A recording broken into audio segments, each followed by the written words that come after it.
안녕하세요. 이주은 부부 가족상담센터 원장 이주은입니다. 사연을 보겠습니다. 결혼 19년 차입니다. 결혼하고부터 시어머니께서 이런저런 툭툭 던지는 말에 상처를 받고 첫애 낳고 정말 상처받는 행동들이 많았습니다. 그땐 저는 어렵고 참았어요. 남편은 사업 특성상 외국에 있었고요. 오로지 육아 스트레스와 시어머니가 저한테 준 상처들을 그 누구에게도 말을 안 했습니다. 현재 45살이 됐고 몇 년 전 남편한테 모든 아픔을 이야기했습니다. 그 당시에 시어머니가 한 행동들을 틀린 부분들을 인정하면서 제 편이 되어주었어요. 저는 현재 시어머니와 연락을 끊고 살고 있고 남편만 연락을 합니다. 얼마 전 늘 시어머니 말만 나오면 싸워서 남편이 저보고 직접 해결하라고 하더군요. 그래서 전화상으로 예전에 이러이러해서 상처를 받았다라고 하니까 당신은 그런 적 없다고, 없는 말 하지 말라고, 도덕이 없고 욕까지 들었습니다. 한마디 사과라도 했으면 미움이 적어질 텐데 적반하장으로 나옵니다. 남편은 어머니는 옛날 분이어서 바뀌지 않으니 살면 얼마나 더 살겠냐고 옛날 아픔을 기억하고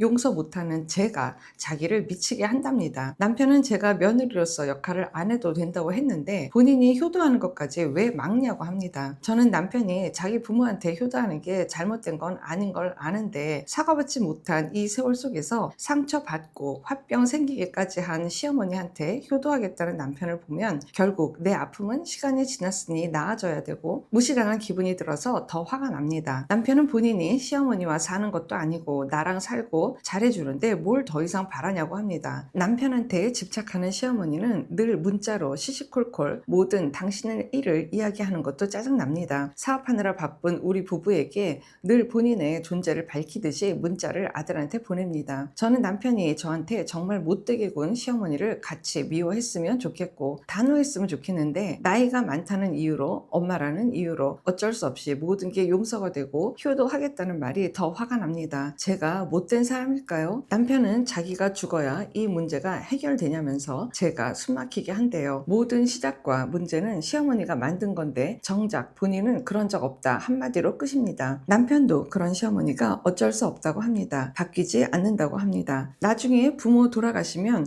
후회하는 아들 하고 싶지 않다고 아들이 해야 될 효도는 하겠답니다. 정말 마음이 힘듭니다. 라고 글을 주셨습니다.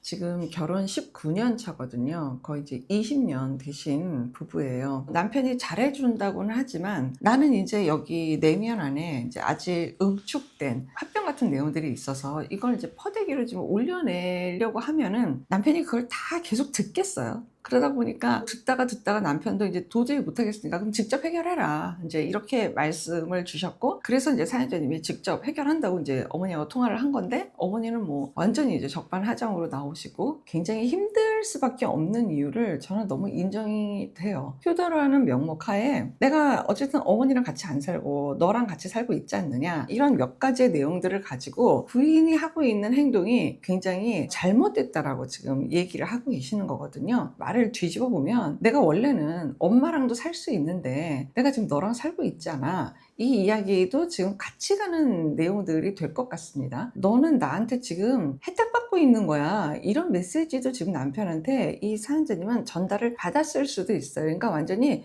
주객이 전도가 됐죠. 부인 입장에서는 이런 내용들은 소위 소화도 안 되고 참을 수 있는 내용들이 안 되는 게 분명히 맞아요. 특히 남편 입장에서는 지금 아내가 이렇게 고통을 받고 이렇게 어렵고 하는데도 불구하고 시집에 대해서 아무것도 하지 마, 어머니에 대해서 며느리 역할 아무것도 하지 마, 안 해도 괜찮아 라고 해놓고 부모님 중심의 어떤 그 태도를 지금 양다리에 걸쳐놓고 지금 하고 있는 중인 거예요. 그렇다고 해서 이 부부가 부부 중심으로 사는 걸 거냐? 아니라고요. 남편이 내 남자라고 생각되어지는 이 영역에 확실하게 들어와야 부부 중심의 내용과 부부 애착의 내용들이 갖춰진다고요. 근데 지금 양다리 걸쳐놓고 있는 남편을 내가 봐야 되는 거예요. 다른 말로 외도하고 있는 남편을 봐야 되는 심정하고도 이게 지금 비슷한 거예요. 부인이 견디기는 어려워요. 처음에 부인이 감내를 너무 많이 오랜 시간을 했던 게 있어요. 필요해서 했을 거예요. 남편도 해외에 막 다니고 뭐 또 내가 또 시집에 또 들어가서 있는 시간도 있고 막 이러다가 보니까 그냥 끙끙끙끙 앓았을 거예요. 그만큼 굉장히 마음도 여리고 지금은 상황이 아니다라고도 생각을 했고 참 적적하고 참 고통스러운 마음들이 느껴지잖아요. 근데 이후에라도 남편한테 이런 것들을 이야기하는 거는 저는 그래도 부인의 마음이 건강해진 거라고 생각을 해요. 남편이 해주셔야 될 영역도 있지만 사실은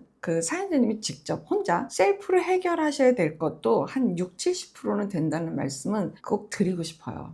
곁들여서 드리고 싶어요. 이유가 뭐냐 하면 저는 시어머니를 끊고 시어머니를 안 보고 사는 사연자님이 안 되시길 바래요. 오히려 당당하게 앞에 나서서 남편하고 하하호호 이렇게 잘 지내는 부부를 시어머니한테 보여야 된다고 저는 생각을 해요. 상황에 따라서 시어머니하고 거리를 두고 연락을 좀 안 하고 이런 시간들이 필요해서 조금 사용해 볼 수 있는 기간도 있는 거예요. 그런데 이게 너무 장기화 된다든지 그냥 아예 그냥 단절이 더 낫더라 라고 생각을 해서 그냥 내가 필요해서 쓴다, 뭐 그것도 필요하면은 하세요. 그런데 거리를 두고 연락도 안 하고 있음에도 불구하고 내 마음이 지금 울그락불그락 난리가 났잖아요. 그럼 이거는 거리 두기가 지금 잘못된 거죠. 시어머니를 피하는 거, 내가 시어머니를 안 보는 거, 이게 어떤 다른 면에서는 시어머니를 편안하게 해드리는 거 아닙니까?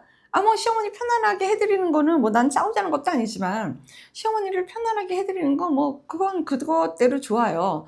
그런데 이게 내가 꼭 빠져야 될 일인가 한번 다시 생각해 보세요. 뭐를 해야 되냐면 이제 개인 상담 시간에 이런 것들을 하고 지금 시작하고 있는 동그라미 집단 상담에서도 이런 자기의 내면에 대한 것을 강화시키는, 그리고 훨씬 더 튼튼하게 활성화시키는 이런 내용들을 갖춰서 지금 하고 있잖아요. 내가 달라져야 되는 거예요. 내가 당당하고 내가 힘이 있고, 아니 내가 왜? 나 이렇게 괜찮은 사람인데, 내 개념이 뭔가 이렇게 달라지게 되면 시어머니를 굳이 피할 일이 없어요. 면전에 1대1로 마주 하면 되는 거거든요. 그 내용을 갖추는 거를 더 생각해 보시기를 권유합니다. 응원하겠습니다. 고맙습니다.